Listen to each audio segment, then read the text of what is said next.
El caso de Tong Xiao. Hola a todos, mi nombre es Carlos. Bienvenidos a Crónica Criminal. En este canal te narraré los sucesos que más han impactado al mundo. Antes de empezar, te recuerdo que te suscribas y dejes un me gusta a este video para que pueda seguir trayéndote el mejor contenido de criminalística. Comencemos. Tong Xiao nació un 12 de noviembre del año 1994 en el seno de una típica familia de clase media emergente de Dalian, una moderna ciudad-puerto de la península de Liaodong, en el extremo sur de China.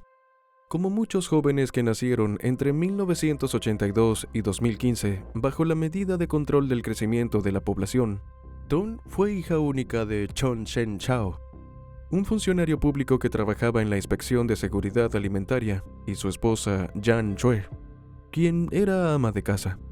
Tong tenía predilección por la comida casera de su madre, especialmente por las albóndigas y las ollas calientes que preparaba. La jovencita asistió a la escuela secundaria Dalian Yomin, donde mostró sus extraordinarias facultades para los estudios. Además de una alumna destacada, era amante de las artes, aprendió a tocar el piano y soñaba con ser escultora, pero sobre todo tenía la meta de convertirse en bióloga. Para ingresar a la universidad en el país asiático, los aspirantes deben presentar el Examen Nacional de Ingreso a la Educación Superior de China, conocido como Gaokao, o participar en una competencia olímpica que ofrece a los ganadores la admisión inmediata. Tong eligió esta última opción a finales de la década del 2000. Sin embargo, no logró conseguir una universidad de primer nivel y decidió enfocar sus sueños hacia América. Desde que Tong nació, sus padres ajustaron los gastos y lograron ahorrar más de $100,000 para la educación de su única hija, y estaban fascinados de enviarla a los Estados Unidos para que cumpliera sus sueños. Todo decía que iba a brillar y ser exitosa. La familia Xiao escogió un entorno tranquilo de campo en el centro de Iowa, donde pensaron que estaría a salvo. Preferían eso a una universidad en una ciudad cosmopolita. En el año 2011, la joven viajó a la ciudad de Beijing con la finalidad de realizar un curso preparatorio para el test de inglés como lengua extranjera. Fue justo en ese viaje que conoció a Li Xiangnan, un muchacho 3 años mayor que ella, que estudiaba en una prestigiosa universidad en el sur de China. Li era oriundo de Wenzhou, una ciudad en la costa, a unos 482 kilómetros al sur de Shanghái.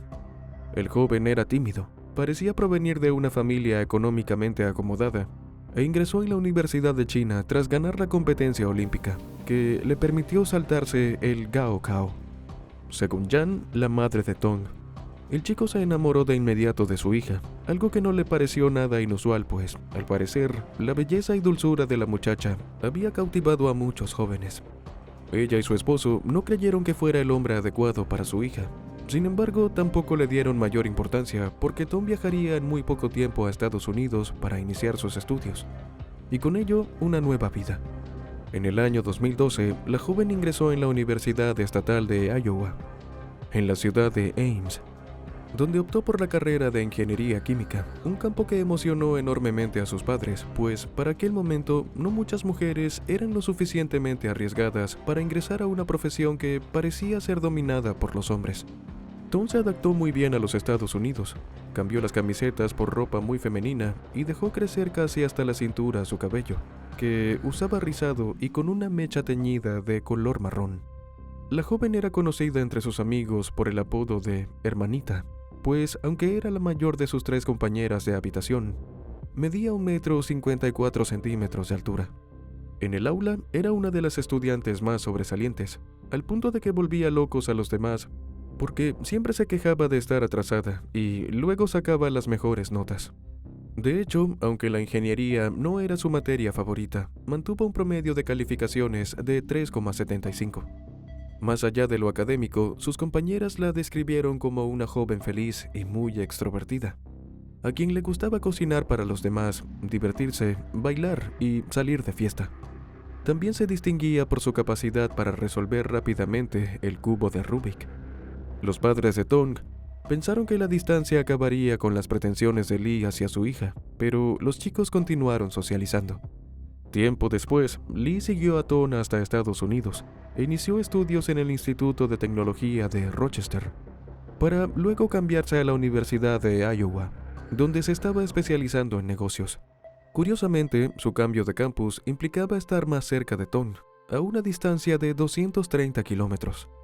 La joven, en ese entonces de 19 años, no le contaba demasiado a sus padres sobre su relación, tal vez porque sabía que no la aprobaban, o quizás porque para ella no era un noviazgo formal.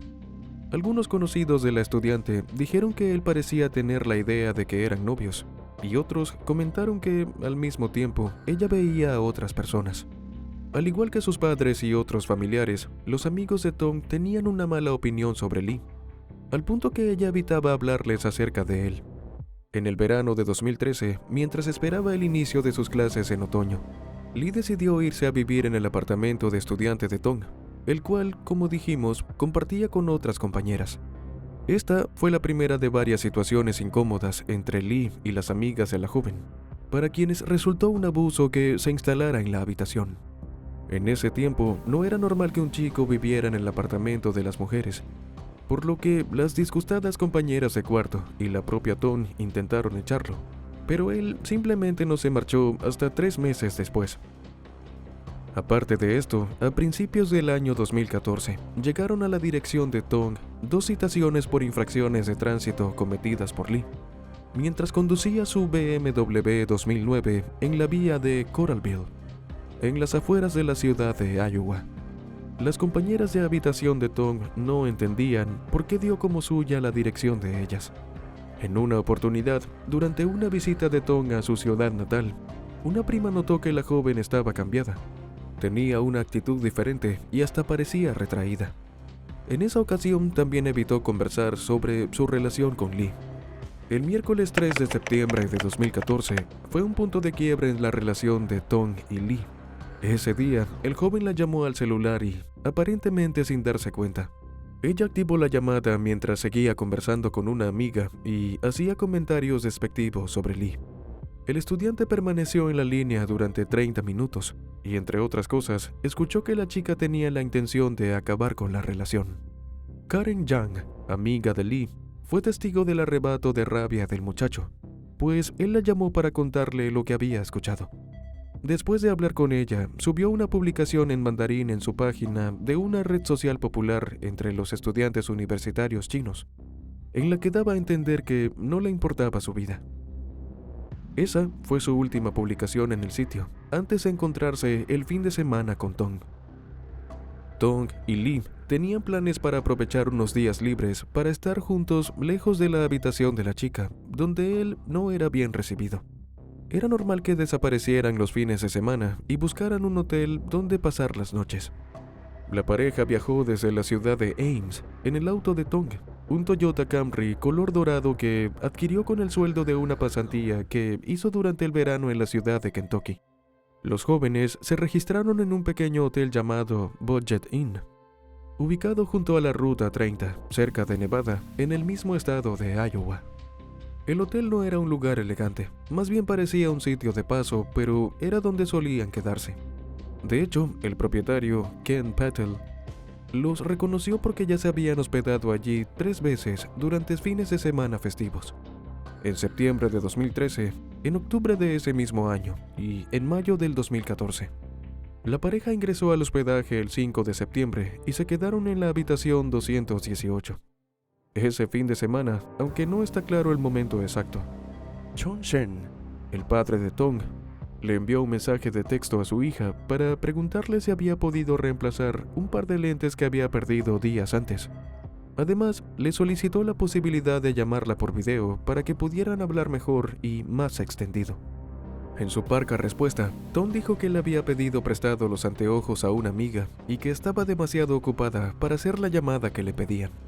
La noche siguiente, Ken, el dueño del hotel, vio a Tom caminando sola por el vestíbulo y también vio a Lee saliendo del establecimiento.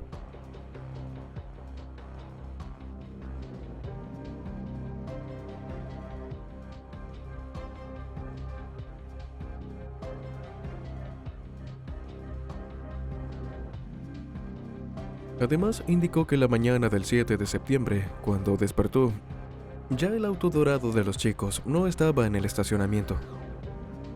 En las horas posteriores, una de las compañeras de habitación de la chica recibió un mensaje desde el teléfono de Lee, en el que decía que era Tong y que escribía desde ese número porque su móvil colapsó.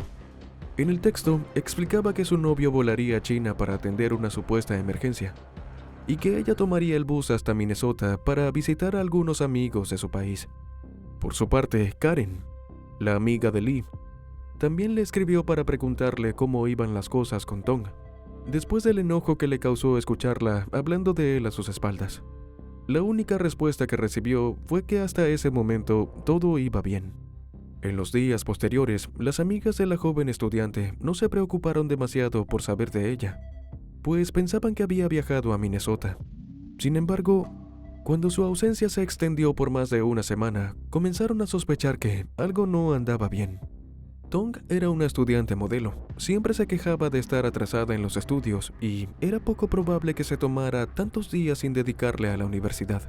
Sus compañeras estaban muy extrañadas, de modo que decidieron contactar a través de las redes sociales a sus amigos en Minnesota. Para su sorpresa, no la habían visto y tampoco sabían de ella, lo que hizo que escalaran sus niveles de preocupación. Entonces se comunicaron con los padres y denunciaron su desaparición ante las autoridades. Entretanto, el 16 de septiembre, Karen, la amiga de Lee, le escribió un mensaje para felicitarlo por su cumpleaños, pero él nunca respondió.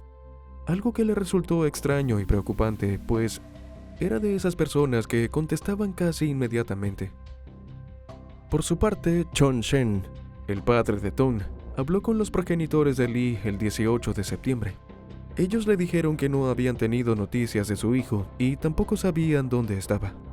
Cuando la detective del departamento de policía de Ames, Susie Owens, recibió el caso, no tenía motivos para temer lo peor. Ya había manejado varias investigaciones de personas desaparecidas, entre las que hubo casos de estudiantes extranjeros y, con base en su experiencia, consideraba que Tong podía haberse marchado por motivos académicos o personales. Entonces procedió a verificar dónde podía estar y, siguiendo los últimos pasos que supuestamente había dado la joven estudiante, buscó evidencias para determinar si, efectivamente, la chica había viajado con destino hacia Minnesota. Just in talking with the roommates, and they were all very nice women, good students. I think that they were glad that we investigated it as much as we did. They were certainly hurt that it was one of their own that killed her. I know that not only have they lost there's a victim here, but the person responsible is also Chinese. So I think that was hard. A lot of us from the department went to the little memorial that they had on campus, and there was a really good turnout, and it certainly wasn't just Chinese students. I mean, there was, seemed like quite a few students. Durante esta indagación, los agentes involucrados no hallaron nada que comprobara que Tong hubiera tomado un autobús o un avión, con lo cual concluyeron que la estudiante nunca salió de la ciudad de Iowa usando esas vías. La semana siguiente, revisaron el apartamento de Tong y entre sus cosas hallaron el recibo de pago del vehículo Toyota Camry que ella compró en Kentucky y todavía tenía las placas de ese estado. En este punto, sumaron a otros departamentos policiales y les entregaron la descripción y la matrícula del auto para que los ayudaran con la búsqueda. Mientras seguían las averiguaciones, los residentes de la zona donde se encontraba el departamento que Tong compartía con sus amigas se quejaron porque habían comenzado a percibir un olor nauseabundo, pero por las condiciones del lugar nadie le prestó atención y se pensó que podría tratarse de basura o de algún animal muerto. En el área había más de 40 edificios dispuestos en hileras que albergaban a algunos de los residentes más pobres de la ciudad. Finalmente, el 26 de septiembre, el hedor llevó a las autoridades hasta el automóvil de la estudiante, que estaba estacionado debajo de un árbol cerca del edificio número 44. Dentro del baúl, la policía hizo un espantoso descubrimiento. Una maleta con un cuerpo humano en avanzado estado de descomposición debido al calor y al encierro al que fue sometido durante 3 semanas. El equipo de medicina forense de la policía llevaba trajes protectores contra materiales peligrosos para poder examinar los restos. Esa primera experticia reveló que la cabeza de la víctima estaba envuelta en una toalla del Hotel Nevada Budget Inn, donde Tom y Lee se habían alojado. Inmediatamente, las autoridades confirmaron que se trataba de una mujer, y que era la joven estudiante reportada como desaparecida 8 días antes. Entre las cosas halladas en el vehículo había una barra de metal de 6,8 kilogramos. La policía también encontró copias con información de un vuelo reservado el 6 de septiembre, desde el aeropuerto Eastern Iowa, ubicado en Cedar Rapids. El documento a nombre de Lee mostraba que el joven viajaría hacia la ciudad de Chicago y desde allí tomaría otro vuelo con destino a Beijing, China.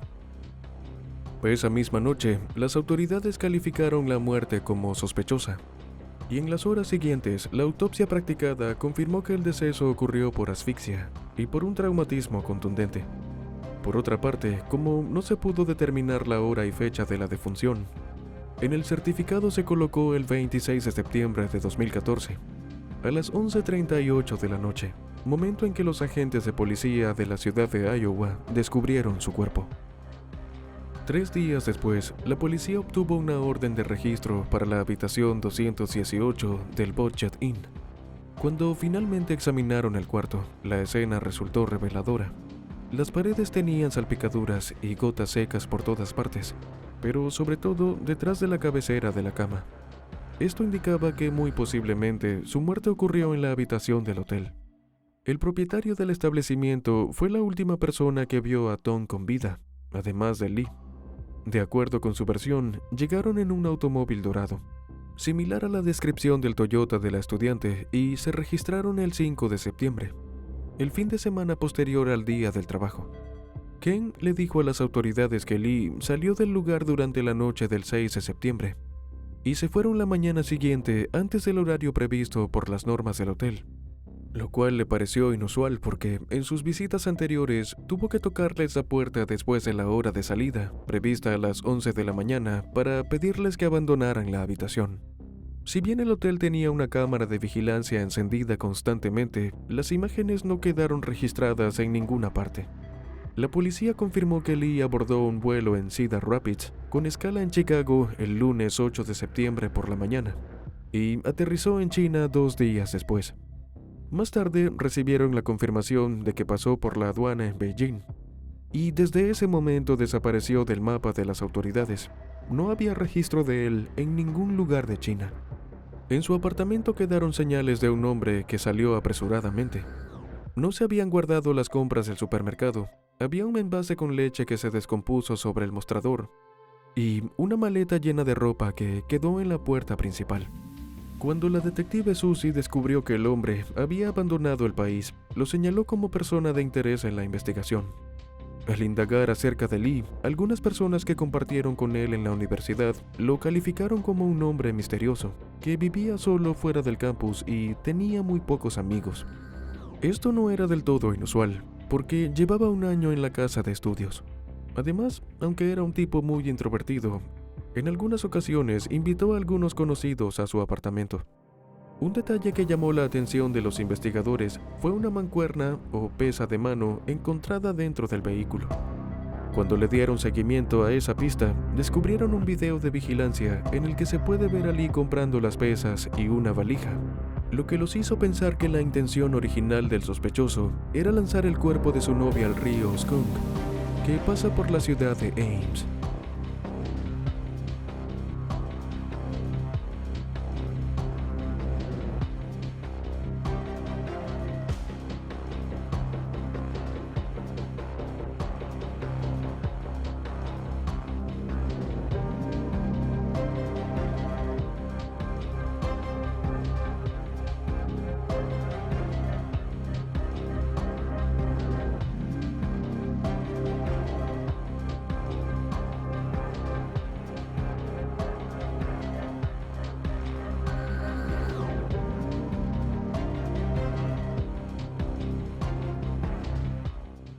Al analizar sus comunicaciones, la policía descubrió que los mensajes de texto enviados a los amigos de Tom fueron escritos por el propio Lee, haciéndose pasar por la chica.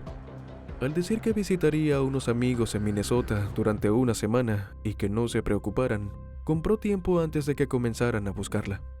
El investigador de la policía de Iowa, David González, dijo que eso le dio una semana completa antes de que fuera reportada como desaparecida y el tiempo suficiente para escaparse del país, con lo cual demostraba que hubo premeditación e intención en cometer el crimen. Los registros mostraron que los mensajes fueron enviados desde Chicago, mientras él estaba esperando para tomar el vuelo hacia Beijing. También se pensaba que la respuesta al padre de Tom fue escrita por Lee haciéndose pasar por ella. Recordemos que Chon Shen le pidió hacer una videollamada y supuestamente Tom le respondió que estaba muy ocupada. Una vez que su hija le dijo que no podía atenderlo, el padre no insistió para no molestarla. Mediante el análisis de las redes sociales de Lee, los detectives se enteraron de la publicación que el joven de 23 años hizo el día 3 de septiembre, en la que manifestó lo poco que le importaba lo que pasara con su vida, y, al indagar al respecto, conocieron las circunstancias en las que la misma se produjo. Un compañero del sospechoso informó que el mes antes de ese incidente, Lee preguntó en una fiesta cuánto tiempo le tomaría a la policía saber si una persona estaba desaparecida. En ese momento, su planteamiento pareció bastante extraño porque no tenía relación con lo que se estaba conversando. Sin embargo, no le dieron mayor importancia hasta que se lo comunicaron a la policía de la ciudad de Iowa en el marco de las averiguaciones. Mientras avanzaban las pesquisas, familiares y amigos de Tom trataban de lidiar con el dolor. Para sus padres, la vida acabó el día que conocieron la noticia sobre la muerte de su hija. Desde entonces no conciliaban el sueño por las noches, se despertaban llorando y el dolor se volvía aún más abrumador durante el día. Ella era su única hija y su presencia solo estaba en fotos en las habitaciones de la casa familiar. Sus padres permanecieron en silencio un tiempo, callados en su tristeza y a la espera de que las autoridades estadounidenses dieran con el responsable del crimen contra su hija. Chon Shen, el padre, dijo que la vida ya no tenía propósito después de perderla, y se sentía miserable porque las primeras sospechas apuntaban a aquel novio del que Tom poco les contaba, un estudiante chino de 23 años que la había perseguido hasta Estados Unidos, y que las autoridades de Iowa estaban buscando. Los progenitores de la chica nunca le dieron importancia, ni pensaron demasiado en el noviazgo. Su hija raramente hablaba con ellos sobre Lee, y solo decía que la estaba persiguiendo. Entre lágrimas, Chon Shen no dejaba de preguntarse por qué, y la noticia fue tan devastadora que se le disparó la presión arterial y no pudo viajar a los Estados Unidos para despedirse de su hija. El recuerdo más hermoso que él y su esposa tenían de ella fue un viaje que realizó la familia en el año 2007 a la provincia de Yunnan, cuando hicieron una excursión en bote río abajo y disfrutaron de hermosas vistas. A Tom le faltaba muy poco para terminar la carrera y sus orgullosos progenitores habían planeado viajar a Estados Unidos para la graduación. Lamentablemente, el destino tenía planificada otra cosa. Los compañeros y amigos de la universidad hicieron una vigilia para despedir a la chica. La recordaron con mucho amor, con flores y las emociones revueltas. La hermanita, como le decían cariñosamente, era muy querida por todos. I tell myself that every time I go to the mall, when I see a Dippin' Dots ice cream place, I will remember her. And one day, perhaps when I have the courage to face my emotions, I will try the ice cream and keep my promise to her. Más cercana de sus compañeras de habitación era una joven conocida como Jean, quien compartió los gratos recuerdos que tenía de su amiga. Ella dijo que, en una oportunidad, cuando Jean la presentó en la iglesia que frecuentaba, Tom la interrumpió y dijo que primero eran amigas y después compañeras de cuarto. Desde entonces compartieron varias aventuras juntas en las que Jean pensaba con dolor, sabiendo que no la volvería a ver. La chica relató que, hacia finales del invierno previo a la muerte de Tom, después de una nevada intentaron hacer un muñeco, pero la nieve no estaba lo suficientemente húmeda como para formar una bola. Jean recordaba que después de buscar un tutorial, prometieron intentarlo en la próxima temporada, algo que ya no podría ocurrir. El último recuerdo que tenía de su amiga era de un paseo al campo en Innis Grove Park, en Ames, al que fueron junto a otras 20 personas de la iglesia el domingo anterior a su desaparición. En esa oportunidad jugaron kicking ball y comieron verduras salteadas, frutas, carne a la parrilla, salchichas y unas galletas glaseadas que Tom había llevado para compartir, ya que le gustaba cocinar para sus amigos. Jean nunca imaginó que ese sería el último fin de semana que pasarían juntas. Lee, el novio de Tom, fue un punto de fricción en su amistad. A Jean nunca le agradó, y fue aún peor cuando se mudó al departamento de las chicas durante el verano de 2013. Según dijo, él no pidió permiso, y para colmo, nunca se ofreció a ayudar con la limpieza. Y aunque Jean nunca tuvo una confrontación con Lee, sí le hizo saber a su compañera que no le gustaba. Jean lamentó profundamente no haberse dado cuenta de que algo no andaba bien cuando su amiga no regresó a casa. El dolor por su partida la invadía y solo le quedó aferrarse a un libro de oraciones que Tom le regaló. La noticia sobre el crimen contra Tom conmocionó a los habitantes de Iowa y fue destacada en algunos medios, sobre todo locales. Sin embargo, fue la prensa en China la que siguió más de cerca el hecho, debido a que los padres que envían a sus hijos a la universidad en Estados Unidos estaban muy preocupados por su seguridad. Para entonces, solo en Iowa había alrededor de 2,000 estudiantes de origen chino, y muchos cuestionaban si las autoridades habían hecho lo suficiente para buscar justicia. De hecho, los usuarios de redes sociales chinas comenzaron a circular la foto del presunto culpable de la muerte de Tom, junto con datos personales, y la etiqueta "Encuentren a Lee". En 2 días, hubo más de 150,000 publicaciones relacionadas con el caso y 2,2 millones de visitas. Los periodistas de Wenzhou, donde nació el muchacho, trataron de comunicarse por los números de teléfono registrados a nombre de la familia, y en uno de ellos contestaron. Pero cuando preguntaron por él, la persona del otro lado colgó la llamada. En una única oportunidad, un reportero logró contactar al padre de Lee, quien solo alcanzó a decirle que no quería ser entrevistado ni hablar sobre su hijo.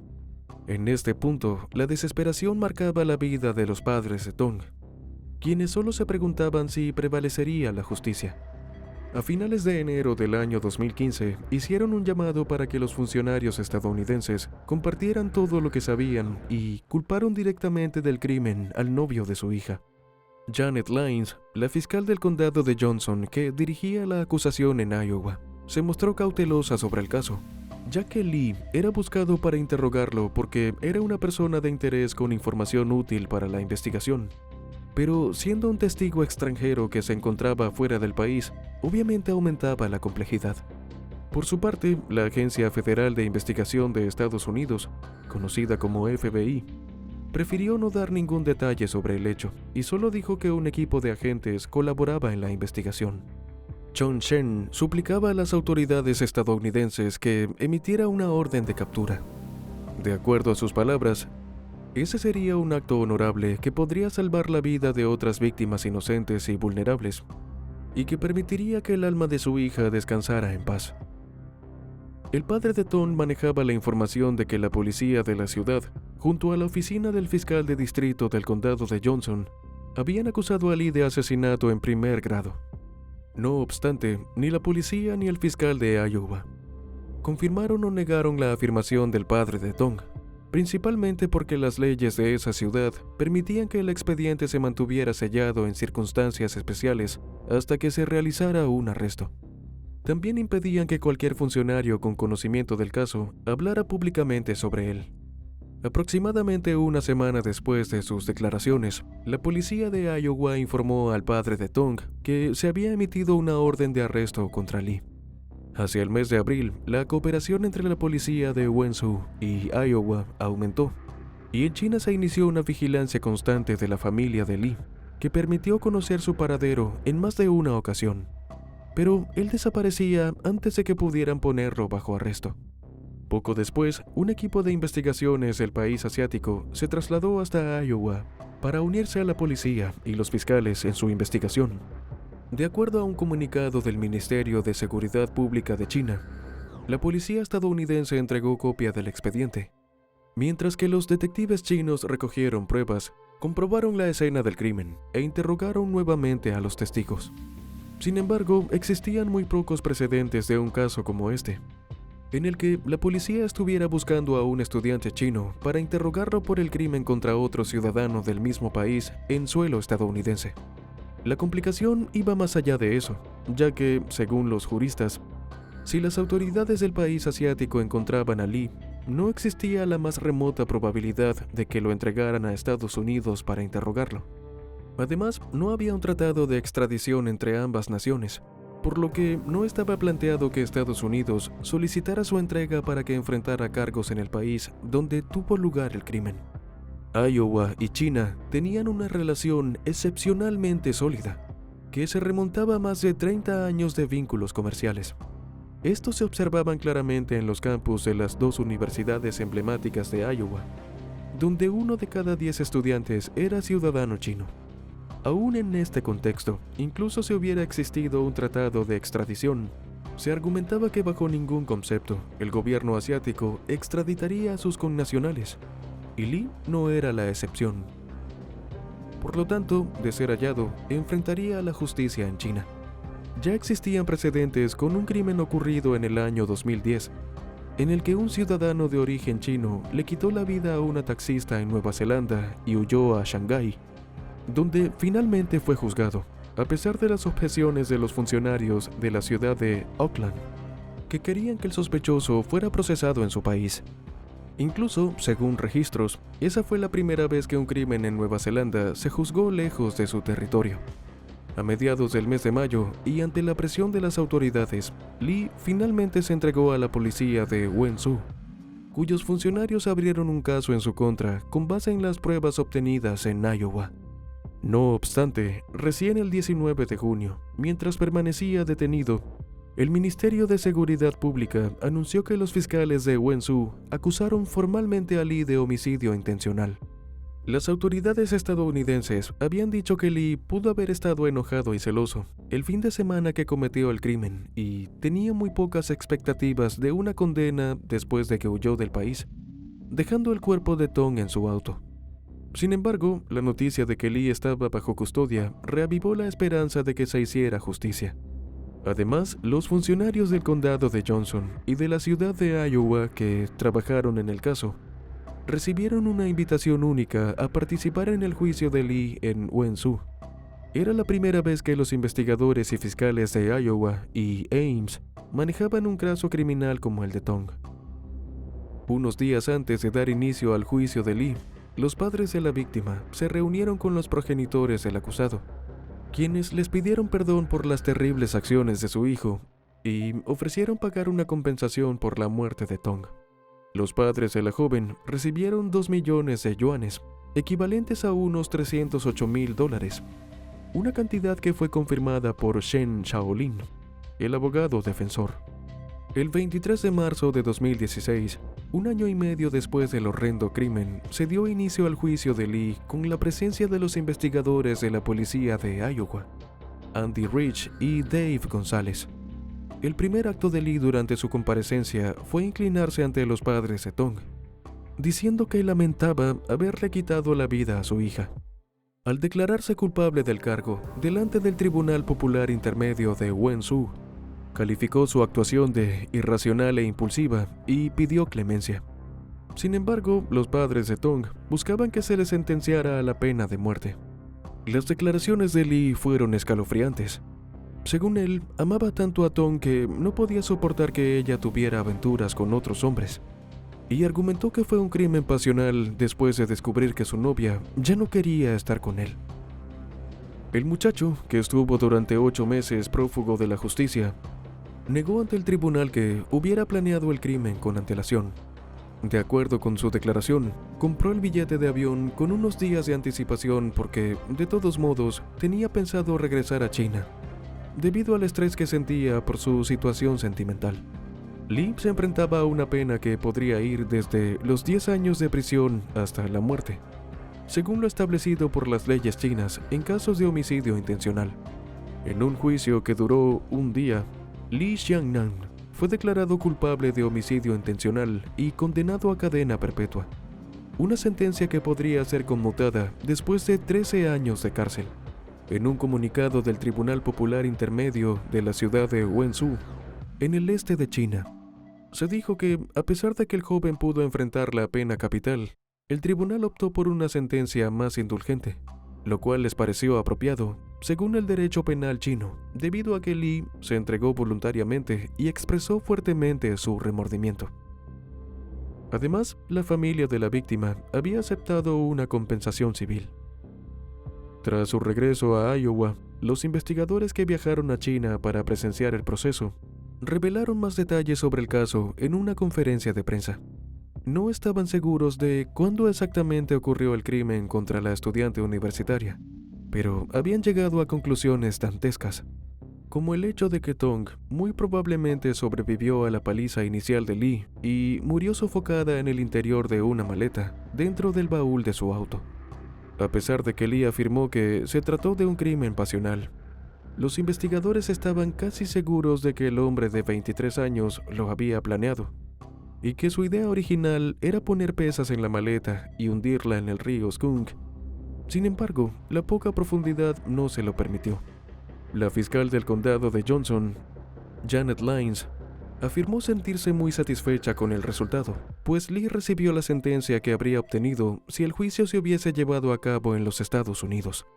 El joven habría sido procesado y sentenciado culpable del mismo delito en Iowa, por lo que sintió que en China se hizo justicia. I was very pleased with the outcome. He received the sentence he would have received had he been convicted of the same offense in Iowa. And so it felt like justice was served in China the same way it would have been served in the United States. I felt that the evidence was very strong in the case, so I wasn't surprised at all at the outcome, but was pleased that he wasn't given a lesser sentence, or frankly that he was given a harsher sentence of a death penalty, because that he would not have been subjected to that in Iowa. So having him receive the same sentence he would have received in Iowa, I thought was appropriate. La trágica muerte de la estudiante sentó un precedente en materia de cooperación entre China y Estados Unidos para la investigación de delitos internacionales. Las autoridades de Iowa esperaban que un crimen como el cometido contra Tong Xiao no volviera a ocurrir. Al mismo tiempo, expresaron su interés en mantener una estrecha relación con sus homólogos chinos por la cantidad de estudiantes internacionales de ese país que asisten a las universidades de Iowa.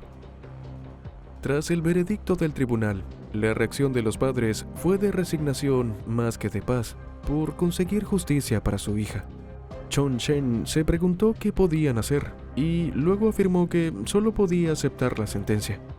Claramente, Chong Chen Xiao y Yan Shui no estaban satisfechos con el veredicto porque esperaban que se le aplicara la pena de muerte, aunque habían aceptado la compensación de $308,000 justo antes de que comenzara el juicio. Chong Shen no podía dejar de pensar en todo lo que pasó con su hija, y por las noches se despertaba con el dolor de su recuerdo. Pero no le quedaba más que resignarse y buscar en la fe un alivio para su sufrimiento.